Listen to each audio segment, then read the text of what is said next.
नमस्कार दोस्तों, आज की इस वीडियो में हम बात करेंगे, जानेंगे लंग इन्फेक्शन के बारे में। देखिए, लंग इन्फेक्शन अगर मैं नाम ले रहा हूँ तो ऐसा लग रहा है कि ये बहुत बड़ी समस्या है, बहुत बड़ी दिक्कत है और है भी।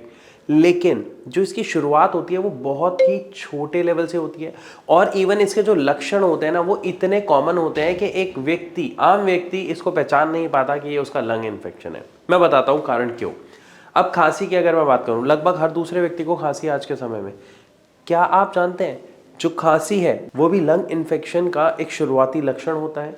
इसी के साथ साथ जो रनिंग नोज होती है, जो नाक बहना होता है, शरीर टूटा टूटा रहना, बुखार जैसा फील होना, बुखार होना नहीं लेकिन बुखार जैसा फील होना, आंखों में जलन होना, ये सब लक्षण हैं कहीं ना कहीं आपके लंग इन्फेक्शन के। मैं ऐसा क्यों कह रहा हूँ इसको समझिए। असल में लंग इन्फेक्शन है क्या, लंग का क्या काम है, सबसे पहले आप ये जानिए। सांस लेना और सांस छोड़ना, राइट। यानी ऑक्सीजन अंदर हमारे शरीर को प्रोवाइड कराना और कार्बन डाइऑक्साइड बाहर निकालना। इस काम में इन्फेक्शन कैसे हो सकता है?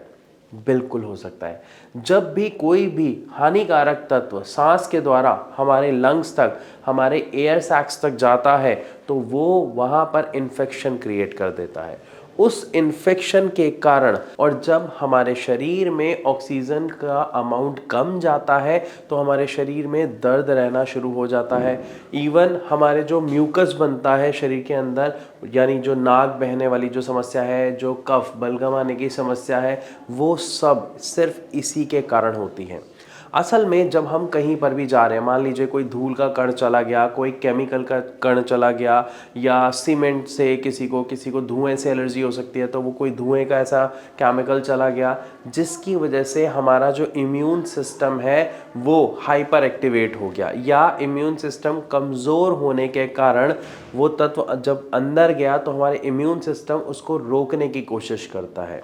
अब इम्यून सिस्टम उसको कैसे रोकेगा ये सोचिए, क्योंकि इम्यून सिस्टम कोई इंसान नहीं है ना, वो एक सिस्टम है। तो वो कुछ ऐसे हमारे बॉडी में चेंजेस कर देता है जिससे वो जो फॉरेन एजेंट है उसको जल्दी से जल्दी बाहर निकाला जा सके और हमारे शरीर में होने वाले नुकसान को रोका जा सके। ये हमारे इम्यून सिस्टम का काम होता है, जिसके लिए हमारा इम्यून सिस्टम क्या करता है, जो हमारे एयर पैसेज वे हैं, जो हमारे ब्रोंकाइज हैं, ब्रोंकी होल्स हैं, तो वहाँ पर वो इन्फ्लेमेशन क्रिएट कर देता है, यानी नसों में सूजन आ जाती है। जैसे ही नसों में सूजन आती है तो हमारी जो सांस लेने का जो रास्ता है वो कम बचता है।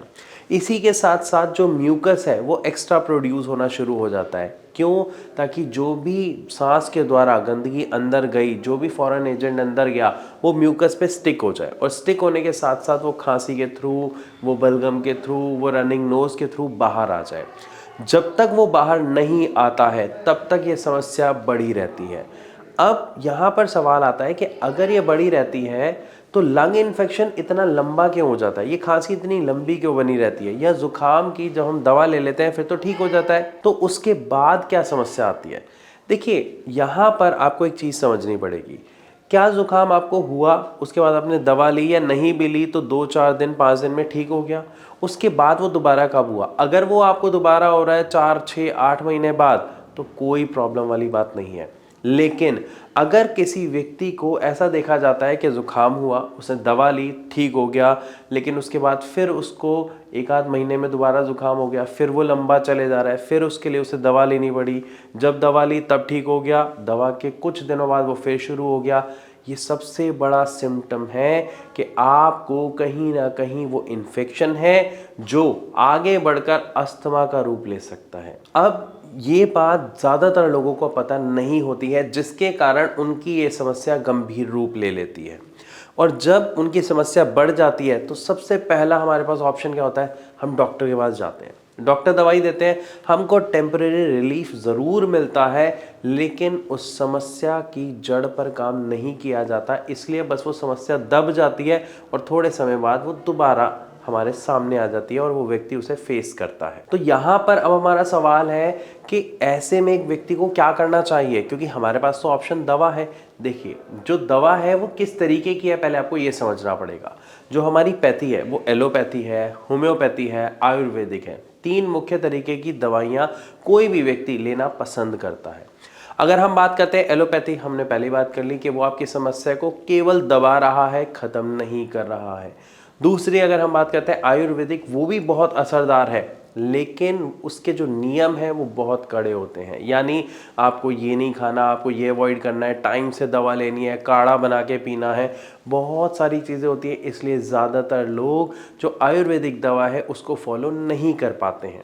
लेकिन इनके बाद अगर मैं बात करता हूँ होम्योपैथिक मेडिसिन की, तो वो सबसे आसान होती हैं लेने में, एंड द बेस्ट पार्ट, उसका रिजल्ट आपको इंस्टेंट देखने को मिलता है। बहुत सारे लोगों को ये मिथ होता है, ये वहम होता है कि होम्योपैथिक मेडिसिन का जो असर है वो बहुत देर में आता है। ऐसा नहीं है। अगर आपकी समस्या बड़ी है तो उसको ठीक होने में भी समय बड़ा लगेगा, यानी ज़्यादा लगेगा।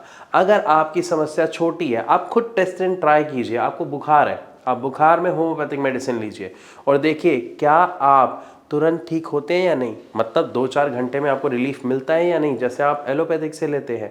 अगर हाँ, तो ये आपका टेस्ट एंड ट्राई सफल हो जाएगा कि होम्योपैथिक मेडिसिन असरदार होती हैं या नहीं। द बेस्ट पार्ट, जितनी भी होम्योपैथिक मेडिसिन है उनके कोई साइड इफेक्ट नहीं होते हैं, लेकिन एलोपैथी के बहुत साइड इफेक्ट हैं। सो होम्योपैथिक मेडिसिन की अगर हम बात कर रहे हैं, ये सबसे सेफ है, सबसे असरदार है, बशर्ते आप मेडिसिन कौन सी और कैसे कहाँ से ले रहे हैं। मैं ऐसा क्यों कह रहा हूँ, ध्यान से समझिए कि होम्योपैथिक डॉक्टर्स बहुत सारे हैं। हो सकता है आपने मेडिसिन ली भी हो, लेकिन आपको इतना ज़्यादा अच्छा कुछ खास असर देखने को नहीं मिला हो। उसी के दूसरी तरफ अगर हम बात करते हैं भारत होम्योपैथी की, जी हाँ, भारत होम्योपैथी में जो डॉक्टर्स हैं वो यानी पेशेंट के अकॉर्डिंग मेडिसिन को कस्टमाइज किया जाता है, बनाया जाता है। कैसे बनाया जाता है मैं समझाता हूँ।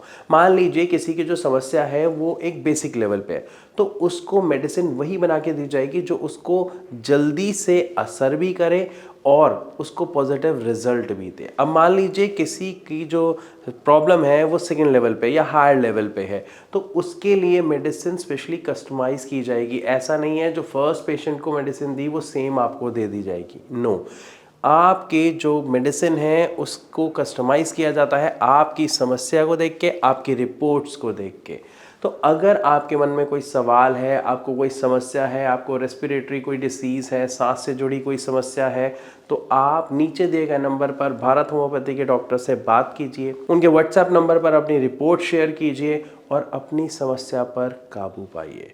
फिर भी अगर आपके मन में कोई सवाल है जो आप पूछना चाहते हैं, लंग इन्फेक्शन क्या होता है या इससे जुड़ा और कोई सवाल है, तो आप हमें कमेंट के माध्यम से भी पूछ सकते हैं। साथ ही साथ वीडियो अच्छी लगी तो लाइक और शेयर करना बिल्कुल ना भूलें। ऐसी और वीडियोज़ के लिए हमारे चैनल को अभी सब्सक्राइब करें।